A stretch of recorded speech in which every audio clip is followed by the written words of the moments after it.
On a Friday afternoon in Lodo, we found two very distinct things. $8 for like a Coke. A whole lot of Cubs jerseys. I don't know, maybe like 20 bucks. And budgets. Well, I don't come starving. Maybe a beer, maybe an app, and if I get my foot long, I get my foot long. This is not groundbreaking journalism here, but food costs more inside the walls of our three sports venues than it does outside. About $16 for some of those beers inside and about $16 for a 12-pack outside. We posed the question to an expert anyway. Why is stadium food so damn expensive? There's a couple of reasons, and of course the biggest one is because once you go in those doors, the stadium has a monopoly on your consumer spending, right? Victor Matheson is a sports economist. Margins on food inside of stadiums are gigantic. Margins on alcohol also gigantic. Steve on your side looked at concession prices. A regular hot dog at Coors Field is $7.49, only a penny more up the road at Ball Arena.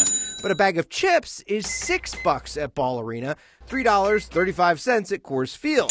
At Coors Field, we spotted popcorn selling for $9.69. At Ball Arena, it was $8.50. And at Mile High, we've got our faves menu that's $5, nachos and the hot dogs and the water. Fan favorites, like water, are $5. Popcorn, pretzels, soda, they're all $5 too. I think some people are getting the idea that you really don't want to give people sticker shock on things that they really know what the price is, right? Sports owners across the country are leaning into this cheaper food philosophy. The Atlanta Falcons offer refillable $2 soda and $5 beers and say concession sales are up. We know there's a sweet spot there. You don't want to ruin someone's night out at the Nuggets. They're dropping big money on tickets and things just because they think they've been gouged by what ultimately is one small part of their whole entertainment night. While some things are getting cheaper, Matheson says some stadium food reflects another trend in sporting events. Over the past several decades,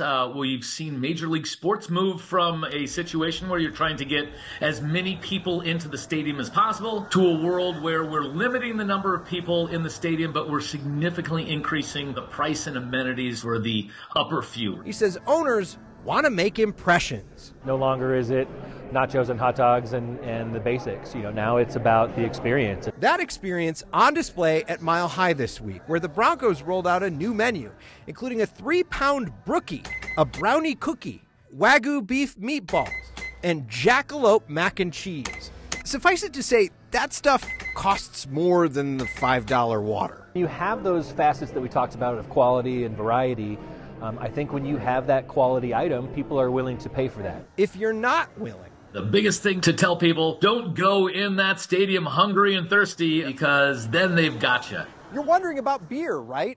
Domestic draft beer ranged from 55 cents an ounce at Coors Field and here at Mile High to 70 cents an ounce at Ball Arena. It costs you $14 for a 20-ounce draft beer there. Ball Arena, by the way, is where we found the highest prices for most stadium staples. And hey, if you do not want to spend the $7.49 for a hot dog at Coors Field, did you know you can bring individually wrapped food into that ballpark?